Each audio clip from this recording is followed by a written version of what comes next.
आपली पुढची भूमिका काय असेल? जवळपास 1-1.5 महिना हा लढा इथे तपोवनाचा सगळे स्थानिक नागरिक देत आहेत. आम्ही देखील कुठचाही राजकीय झेंडा न घेता इथे ह्यांना पूर्णपणे पाठिंबा दिलेला आहे. एक महत्वाची गोष्ट आहे की आपण पाहत असाल याच्यात 2-3 गोष्टी स्पष्ट होणं गरजेचं आहे. एक तर या कुठच्याही आंदोलकाचं किंवा पर्यावरण प्रेमीचं, कारण मी पर्यावरण प्रेमी हा शब्द वापरेन, ते आंदोलन पर्यावरणासाठी करतात. नाशिक प्रेम्यांचं कोणाचाही कुंभमेळ्याला विरोध नाही, तो झालाच पाहिजे, त्याचं स्वागतच होतं.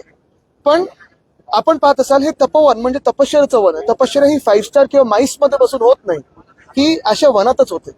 दुसरी गोष्ट म्हणजे माईसला देखील म्हणजे ते जे काय पूर्ण तुम्ही कॉन्फरन्स वगैरे सगळे ते करत आहात त्याचाही कोणाला विरोध नाहीये, पण इथे झाडं कापून तुम्ही माईसचं हे काही करू शकत नाही. तिसरी गोष्ट म्हणजे झाडं कापण्याला विरोध आहे म्हणजे आहे आणि तो विरोध राहणारच. सगळ्यात महत्वाची गोष्ट ह्याच्यात हे जे आपण पाहताय आत आल्या एक सुंदर असं वाटतं की चला शांत आहे, हिरवगार वाटतंय. हे कोणी कापायला आलं तर आम्ही मध्ये उभं राहू. ह्याच्यात ह्या पूर्ण जे वन आहे तपोवन आहे ह्याला मुख्यमंत्र्यांनी डीम्ड फॉरेस्ट आता आणि रिझर्व्ह फॉरेस्टचा दर्जा हा देणं गरजेचं आहे आणि तो दिल्याशिवाय आम्ही थांबणार नाही.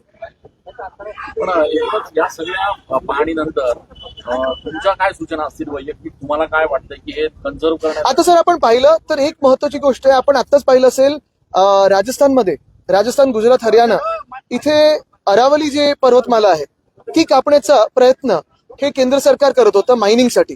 आणि राजस्थानमध्ये ज्या संख्येने मोठे लोक आलेत, आपण पाहताय शेतकरी असतील, सामान्य नागरिक असेल, रस्त्यावर उतरले, ट्रॅक्टरच्या रॅल्या होत आहेत, सगळे कोणी झाडांच्या अवतीभोवती जाऊन बसतंय.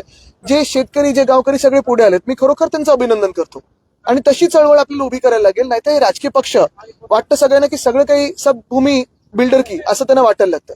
दुसरी गोष्ट म्हणजे असंच पुण्यामध्ये वेताळ टेकडीचा प्रश्न होता, तिथे देखील तिकडच्या सगळ्या लोकांनी सांगितलं होतं की जर कोणी वेताळ टेकडीला हात लावला तर आम्ही तुम्हाला मतदान करणार नाही. अजनीवनचा देखील लढा हा असाच चालू आहे, गेले 5 वर्ष चालू आहे. मी मंत्री असताना ते थांबवून ठेवलं होतं. आता पण तिकडे नागरिक झाडं कापू देत नाही, त्यांचं देखील मनापासून अभिनंदन करतो. या सगळ्या पार्श्वभूमीवर एकूणच जी काही चळवळ सुरू झालेली आहे, आगामी निवडणुकांमध्ये आपल्याकडनं सुद्धा जे उमेदवार असतील त्यांनी सुद्धा या संदर्भात प्रचार करावा एकीकडे, असं काही सूचना आहे? बघा, प्रचाराची ही खरं तर गरज लागलीच नाही पाहिजे. जे आपण मूलभूत काही गोष्टी बोलतो त्याच्यात झाडं न कापणं ही बेसिक असायला पाहिजे ना. म्हणजे एवढं सगळं मस्त जंगल इथे उभारलेलं आहे आणि हे सगळं कापून तुम्ही इथे ते माईस म्हणजे सगळं डान्स पार्ट्यांपासून सगळं इथे चालणार, हे तुम्ही करणार आहात का? कॉन्फरन्स वगैरेसाठी जर तुम्हाला चांगली जागा पाहिजे असेल तर इतर ठिकाणी होऊ शकते. आणि असंही नाही की इथेच आधी काही झोन बदलला होता, पण एखादा बिल्डर जो मुख्यमंत्र्यांना सुचवतोय की इथे आपण माईस बनवू, मग ते येलो झोन करू, मग त्याचा TDR घेऊ, हे बिल्डर नेमके कोण आहेत? त्यांचा व्हिडिओ तर त्यांनीच फेसबुकवर टाकला होता. हे खरोखर नाशिकचे आहेत का, नाशिक प्रेमी आहेत का, हा देखील त्यांनी विचार करावा. तुम्ही असंही म्हटले की जे विरोध करतात त्यांना हद्दपार करा, काय त्यांना मतदान होऊ नये ही इच्छा आहे. कारण जर विरोध जे म्हणजे हे तपोवन कापायचे जे मागे लागलेले आहेत, काहीतरी थातूर मातूर आत्ता सांगतील, खोटं बोलतील आणि त्यानंतर परत येतील बुलडोझर घेऊन. पर्यावरण प्रेमींनी या सांगितलं झाडांच्या बदल्यामध्ये अधिकची झाडं लावण्याचा निर्णय सरकारने घेतलाय. एका झाडाच्या बदल्यात 10 झाडं लावताय. नाही, पण ह्याच्या बदले तुम्ही माईस अजून डबल करा ना, TDR अजून दुप्पट घ्या. पण जे झाडं आहेत म्हणजे भाजप जे काही नॅचरल रिसोर्स या देशामध्ये आहे ते नष्ट करायला का निघालाय हा एक प्रश्न त्यांनी विचारावा. आणि त्यांच्या पुढच्या पिढीचं काय? त्यांना त्यांचे पुढच्या पिढीचे मित्र वगैरे विचारत नाहीत का की तुमचे आई वडील जे आता आमदार, खासदार, नगरसेवक असतील ते झाडं का कापतायत, ते आमचं भवितव्य का खराब करतायत? कोणी त्यांना विचारत नाही. साहेब, एका आडून कुठेतरी कुंभमेळ्याच्या विरोधात प्रचार होतोय असं भाजप सातत्यानं म्हणतीये. काही लोक या सगळ्या म्हणजे याला बघा, जो आपला धर्म आहे त्याच्यात पंचमहाभूतांची पूजा व्हायची आणि तेच जर हे प्रदूषित करत असेल आणि कापायला निघाले असतील तर मग असून काय? नगरसेवक आम्ही जी माझी वसुंधरा म्हणून जी योजना आणली होती ती हीच होती ना, पंचतत्वांची पूजा आणि पंचतत्वांना प्रदूषणपासून मुक्त करायचं. हे पंचतत्वांनाच जर पूर्ण संपायला निघाले असतील तर मग हे कुठचा धर्म पाळतात? आणि भाजपाचा धर्म हा बिल्डर धर्म आहे. ते कोण बिल्डर आहेत? ते कोणी टाकलेला व्हिडिओ तो ठक्कर कोण आहेत? ते कोणाचे आहेत? ते कुठून आलेत? ते कोणाच्या जवळचे? त्यांनीच टाकला तो. आणि तेच सुचवत आहेत की एक तर AI आणि TDRचा काय संबंध आहे. त्यांनी तो क्लिप टाकली, त्याच्यात मला काही माहिती नाही. AI हे पूर्ण वेगळं आणि TDR हे बिल्डरांसाठी असतं. आणि TDR म्हणजे तुम्ही तपोवन कापून येलो झोन करून तुम्ही बिल्डरांसाठी तुम्ही जर सगळं काही घेत असाल मग लोकांच्या हातात काय मिळणार? इच्छुक उमेदवारांनी ऍफिडेव्हिट घेऊन द्यावं. आमच्या सगळ्या इच्छुक उमेदवारांना आणि जी जिंकून येतील ऍफिडेव्हिटच नाही तर हे कर्तव्य आमच्या पक्षामध्ये की कोणी झाडं कापू नये. आपल्याला आठवत असेल आधी देखील इथे जो कुठचा रस्ता तिथे देखील आम्ही हा. नाही नाही ते हायवेचं तर होतं, म्हणजे ते वडाचं झाड होतंच. दुसरं म्हणजे आम्ही अजून एक रस्ता होता तिथे अंजनेरी, आम्ही त्याला परत चेरुपिका अंजनेरी हे पण वाचवलं होतं. हे सगळं आहेच. आता पुन्हा एकदा रोपवे करण्याचा प्रयत्न केला जातो आहे.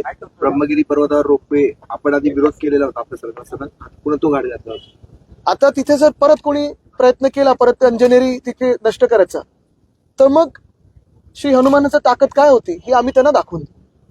एक दोन राजकीय विषय असे आहेत. काल छत्रपती संभाजी खरंच राजकारण बोलायचं वाटतं. आपण जे काही भाषण केलं त्याच्यामुळे अनेकांना आपल्यामध्ये बाळासाहेबांची छबी दिसली. त्या भाषणाचं खूप कौतुक झालं. एकूणच कसं बघताय आपण या सगळ्या नाही नाही ते त्यांचं मोठेपण आहे की त्यांनी ते तुलना केली. त्यांच्या क्षणभरी आम्ही काही हे पण नाही होत. तसे पुरुष किंवा तशी व्यक्ती खूप वर्षांमधून कधीतरी एकदा होते. पण अर्थात तिकडचा प्रतिसाद बघून, तिकडचा जल्लोष बघून मला आनंद झालेला आहे.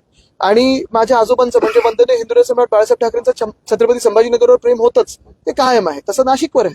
आज नाशिकमध्ये जागा वाटपाचा निर्णय आणि मी खोटं बोलणार नाही की मेरा बहुत पुराना नाता आहे. जागा वाटपाचा निर्णय झालेला नसताना आज आपण प्रचाराचा नारळ फोडतोय नाशिकमध्ये. आता 48 तासात करायला लागेल ना जागा वाटप, नाही तर फॉर्म कधी भरणार. पण झालं ते सुटत आलं. मुंबईत 194 वार्ड मध्ये मनसे आणि शिवसेनेमध्ये तिढा निर्माण झालाय त्या जागेवर. आत्ता नवीन काल पण रात्री पण सगळं सुटलं होतं. कारण योगी आदित्यनाथ मुंबईत प्रचाराला येणार आहेत भाजपच्या. चांगलं आहे, पण त्यांनी हे पण सांगावं की कोविडच्या काळात उत्तर प्रदेशमध्ये जी परिस्थिती होती, जी आपण पाहत होतो शव रस्त्यावर होती, तशीच जाळली जात होती, ते प्रशासन का तसं होतं. कोविडच्या काळात महाराष्ट्राची तुलना, मुंबईच्या मॉडेलची तुलना युपीच्या मॉडेल बरोबर करू शकतो का? आणि युपी मधलं मला त्यांनी एक घडवलेलं गेलं 10 वर्षाचं शहर दाखवा जे मुंबईच्या तुलनेत जवळपास येतं, आणि मग कशावर प्रचार करणार हे त्यांनी सांगावं. आता जे कुलदीप सेंगर त्यांना सोडलं गेलं आहे रेप नंतर, असं प्रशासन चालवणार का ते? काल परवाला आपल्या पक्षातनं काही नगरसेवक, माजी नगरसेवक भाजपात गेले. 2 तास त्यांना त्या ठिकाणी वेटिंग करावं लागलं. वातावरण तापलेलं होतं. भाजपच्या कार्यकर्त्यांनी त्यांना विरोध केला. तिथे तापवन झालंय सगळं. अक्षरशः पोलीस बोलवावे लागले यावेळेला. आता तुम्ही मला सांगा, म्हणजे मला खरोखर वाईट वाटतं त्या भाजपच्या कार्यकर्त्यांबद्दल ज्यांनी गेले 25 वर्ष 30 वर्ष भाजपसाठी मेहनत केली. ते लोकप्रतिनिधी जे खूप वर्षाच्या मेहनतीनंतर जिंकून आले, आता त्यांना तुम्ही बघा जसं राज्य सरकारमध्ये देखील इतरांच्या चादरी उचलायला लागतंय, तसं हे सगळे ज्यांच्यावर डाग आहेत, जे भ्रष्टाचारी आहेत, जे आत्ता आयात झालेले लोक आहेत, त्यांना त्यांच्या डोक्यावर बसवणार. मग भाजपचे नेमके कार्यकर्ते असतील, संघाचे कार्यकर्ते असतील, एका वेगळ्या निष्ठेने जे काम करत होते, घरदार सोडून ते काम करत होते, त्यांचं भवितव्य काय? ते मग ह्याच्यासाठीच काम करत होते का की सत्तेच्या जवळ आल्यानंतर तुम्ही जगातल्या सगळ्यात जास्ती भ्रष्टाचार केलेल्या लोकांना तुम्ही स्वतःच्या डोक्यावर बसवणार, ह्याच्यासाठी काम करत होते का? आणि मग भाजपमध्ये हा प्रश्न येतोच ना की मग ह्यांच्यासाठी मतदान करायचं की नोटाला मतदान करायचं? साहेब पण जे सोडून जात आहेत ते वारंवार आरोप करतायत की वरिष्ठ आमदार घेत नाही, आम्हाला काय भेटी देत बरोबर, म्हणून ते आता थेट दिल्लीकडे त्यांना आता रोजची ट्रेन मिळणार आहे ना, रोज ऐकून घ्यायला त्यांच्याकडे. ईडी ITCB ज्यांच्या हातात आहे त्यांच्याकडे ते जात आहेत आणि वॉशिंग मशीन मध्ये जातात. आता वॉशिंग पावडर आमच्याकडे नाही आणि आम्ही ठेवणार पण नाही कोणाला. जे भ्रष्टाचारी असतील त्यांना दूर झालेलंच बरं. पण पुन्हा एकदा विचारतो, भाजपमधल्या ज्या कार्यकर्त्यांनी मेहनत केली त्यांचं काय? संजय राऊत यांचे बंधू संदीप राऊत निवडणूक लढवणार आहे, त्यांनी स्टेटस ठेवलेलं आहे. नाही बघा, तुम्हाला सांगतो, अजूनही जे पक्षाची यादी असेल ती अधिकृतरित्या येईल. स्टेटस असेल काय असेल, अनेक इच्छुक ठेवतात कारण त्यांची तयारी ते प्रयत्न करत असतात, पण जी अधिकृत यादी असेल ती येईल. दोन्ही ठाकरे बंधू एकत्र आल्याने मुंबईत 67 प्रभागांमध्ये फरक पडेल, मोठी ताकद आपली वाढेल असेल. त्याच्यावर तुम्ही एक आधी लावायचं विसरलात. साहेब, राष्ट्रवादी काँग्रेस शरद पवारांचा पक्ष नेमका कोणासोबत आहे? महाविकास आघाडी सोबत आहे की राष्ट्रवादी एकत्र येणार? हे आपण त्यांच्या पक्षाला विचारू शकतो.